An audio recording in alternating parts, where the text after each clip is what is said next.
This is the outside of the car here.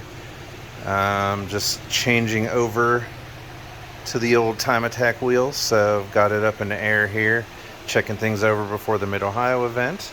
I'll just go over like the visual stuff on it. Got this really poorly done headlight wrap there. So basically in the class, it's just all about having fun.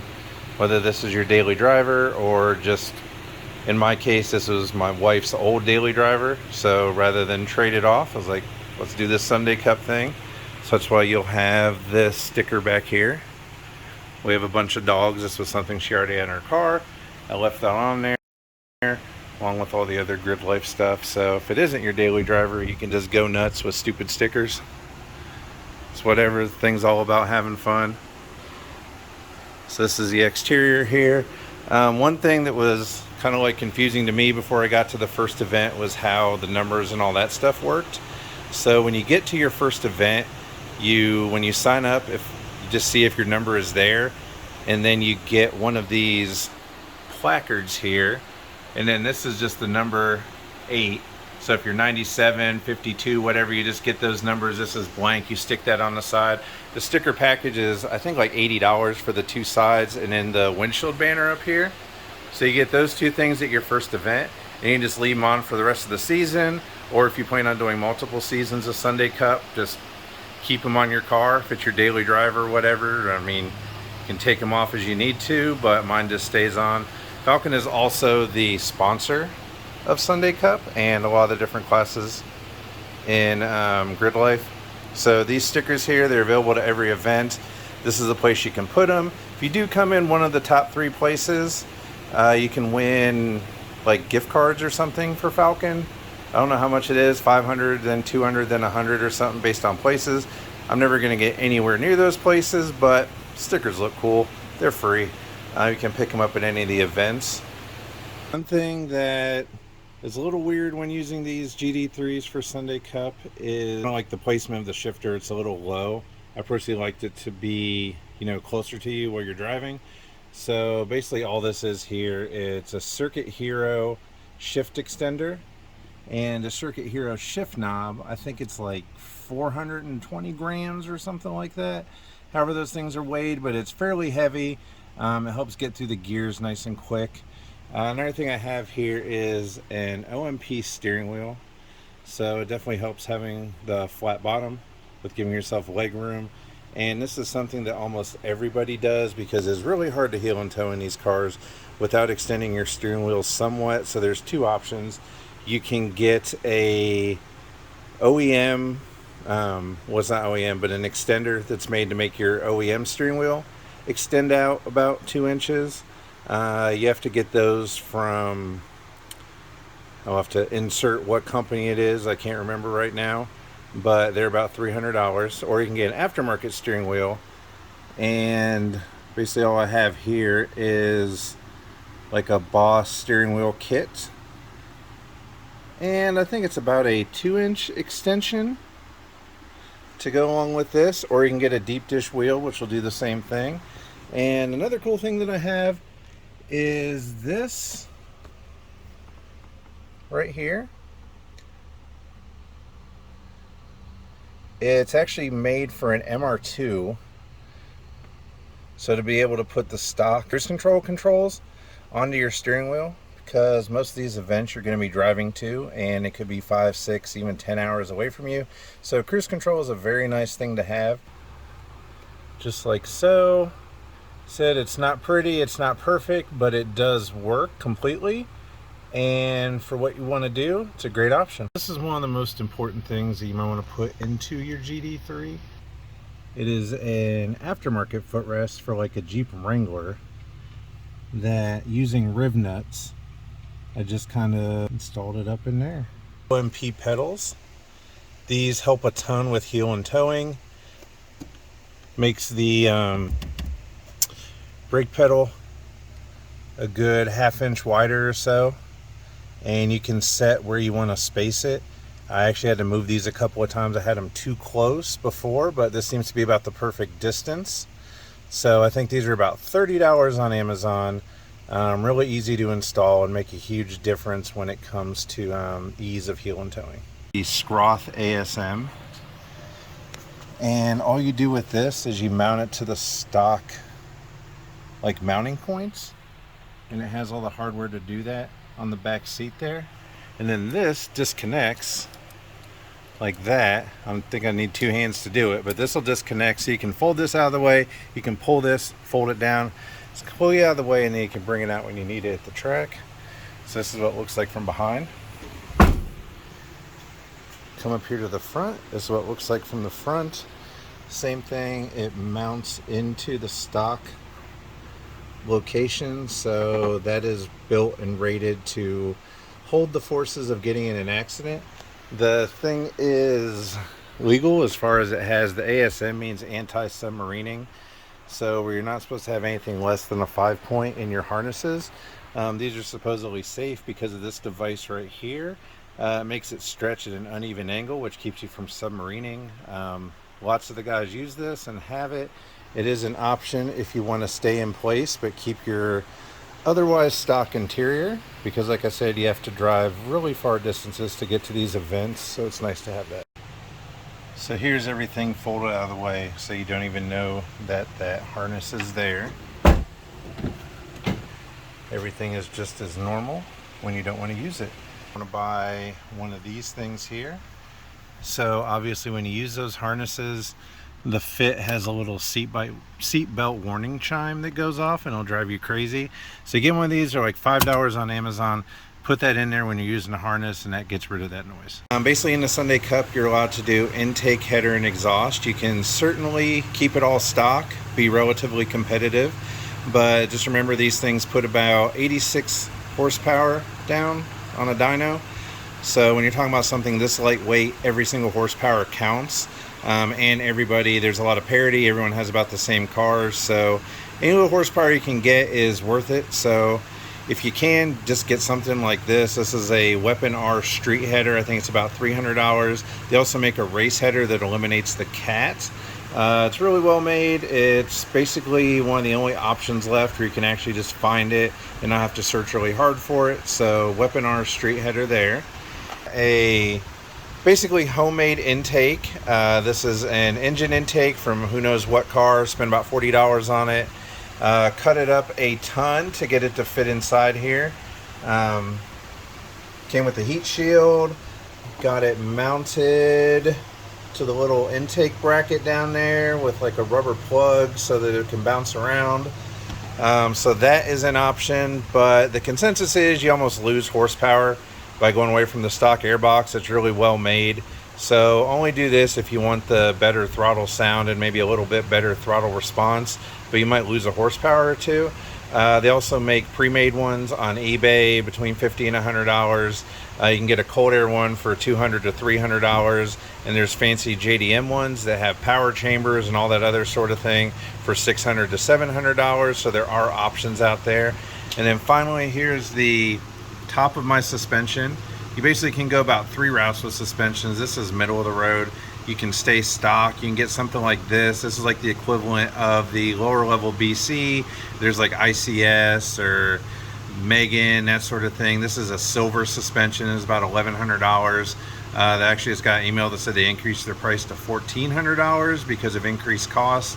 And a lot of the other companies now, because this Sundae Cup has been so popular, you can get like Fortunato.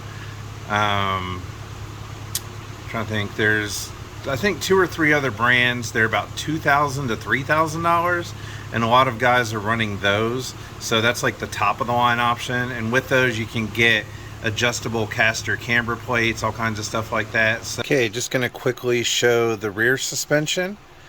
These again, this is the silver suspension, and as you can see, the Fit nicely comes with these little cutouts here, so you can reach in there and adjust your suspension whenever you want. Don't have to move any seats around, don't have to really pull any panels. I just leave these off so you can quickly get to it. So that is nice, and that's what the top of the rears look like. So as you already know, there is a ton of room in the back of these things. Here we have 6 wheels and tires ready to go. And as you can see, even with that, there's still plenty of room to fit the rest of your stuff. This is pretty much the standard thing you want to bring to an event. We have a full set and 2 spares, plenty of room, fit your toolbox, camping equipment, whatever you want. There's still tons of room in here, so that's what makes this the perfect car to drive to the track. Alright, so now for underneath here. This is an SRS exhaust, so it's basically like an eBay knockoff of RSR, but surprisingly it is really well made. If you look at them online now, they're like $1,000 for some reason. I luckily found this one. It was almost brand new for $500. But the exhaust options, as far as getting one that goes all the way back to your cat, are few and far between on these cars. That's one thing that kind of sucks, but this is one option if you can find it on eBay. Like I said, it is surprisingly really well made. Okay, and then the other thing we have here, so this is the Progress rear sway bar. This is like a must. Everyone says, you know, the very first thing you want to get for these cars is one of these. This is how it mounts, how it looks. They're about $160, let's say. Pretty easy to put in. You have to, when you do this, I would do it when you do your rear suspension, because the same things have to come out to install it. So that's what that looks like, and these are basically, I guess, from what they say, the best improvement you can make on your car, and for $170, it's money well spent. Alright, one more thing here. So for Sundae Cup, and anytime you do any sort of track stuff, you definitely want to have visible tow hooks, ones that are easily reached. There's nothing worse than a session being scrubbed because the tow trucks have to take 10-15 minutes finding control arms or whatever to tow you out of a ditch. So something like this is mandatory for Sundae Cup. I think this thing is like $20 on eBay or something like that. It's really cheap aluminum. It's already turning pink, as you can see, but it gets the job done. Another option, and what most people do, is run a tow strap through a hole right about back here. That kind of option is buddy lap friendly for bumper cars. Getting pushed down the straights, you got something like this, you can't really participate. But if you got the little strap, you can have a little more fun during buddy laps. So either option is something you can do. The option of the tow hooks. Once again, front and rear tow hooks are a requirement for the class. So something like this on the fit, you can just pop this little thing out here and screw one of these in. It's just an aftermarket. I think it's Honda Fits and S2000s are the 2 cars that use this thread pattern and everything, so that's what you can look for online. But something like this makes your car legal. And this is the transponder mount. You can buy one of these at your first Gridlife event. I think they're like $15. And then every time when you do an event, you rent a transponder. They're $35 every time. It just pops right in here. No hassle, nothing like that. If you don't have something like this, a lot of people like zip tie their transponder underneath the car, just all kinds of weird places. I think this is the best option, honestly. Alright, so here's what my Sundae Cup car looks like with the wheel off. This is that silver suspension I was talking about. There you go. So brake pad wise, these are Hawk ER1s, which are the endurance racer pads. I guess they're somewhere in between DT60s and DT70s and supposed to last longer or something like that. Beyond these, I've ran DTC 60s in the past, and the Power Stop Track Day Spec pads as well. I've only done one event with these. They all seem to work really well. So these cost about $200 and some, and if you're a really good driver, you can get a lot of time out of them. I probably use my brakes way too much and go through brake pads a lot more than I should. But those are about your options. You basically want some sort of track day or racing pad. Obviously not like a full race pad, because more than likely you're just going to drive the car to the track. So something that's pretty aggressive, that you can also get to the track without having to swap them out, I think is what I would recommend. A ton of guys do G-Lock as well. I don't know which level of G-Lock, but that is also an option, and so is Carbotech, like the XP 10s, let's say, are a good option as well. Another thing I want to mention that you might want to do when you decide to get into Sundae Cup is skipped over. So stainless brake lines, I think that's about $100 for all four, all the way around. Definitely want to do those. And then just get under your car and look around at the different like ball joints and bushings and things like that. They're probably going to be cracked or just old. It's a good idea to just get in there and replace any of them that you can, like tie rod arms, any of that stuff. So definitely look into that. Finding OEM options is almost impossible, and finding junkyard parts that aren't as completely rusted and ruined as what you already have also really is an option. So just get on something like Rock Auto, buy the best like premium one they have on there. It's still not going to be too expensive, and take the time to get in there and look for things that are worn out and fix them. Like, now's the time. You're going to be going pretty fast on the track, I mean, comparatively for a Honda Fit, so it's not the point where you want something stupid to break. So check those out and replace as needed. Alright, so here's the rear. Another recommended thing to do once you get your Honda Fit is change out those rear drum pads. I know my car had about 230,000 miles on it when I decided to start doing this with it, and I don't think that those rear drum pads had ever been changed. So it's a relatively cheap thing to do. Messing with drums is not fun, but should be able to get through the rest of your Sundae Cup career with just changing them once. So definitely put that on there to get new pads and drums out in the rear. And then here's my rear suspension. So this is the Silver's Neo Max. They're about $1,100, 24 levels of adjustment. This is what they look like. There you go. They're pretty much on their lowest setting. And there's those stainless steel brake lines in the rear. So as of right now, here's our two options of tires to run in the Sundae Cup.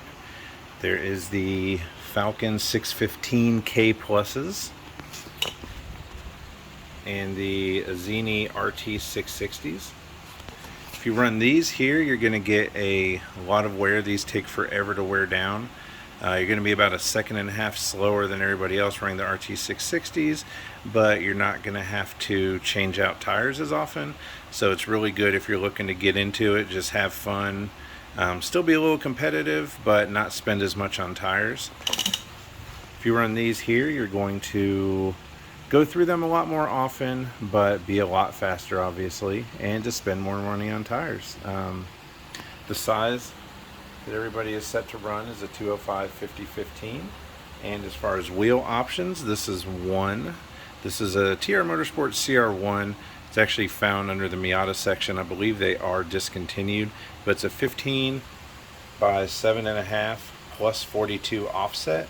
So this allows you to run the 205s with minimal amounts of negative camber and minimal amounts of fender rolling. So it is a good option, but most of, if not all, the fast guys run 15 by 8 plus 35 with more aggressive negative camber and more aggressive fender rolling. So those are pretty much your two options there as far as wheels and tires go. Okay, so for the last part here, I'm just going to talk over the single best thing you can do to your Sundae Cup car, and that is party lights.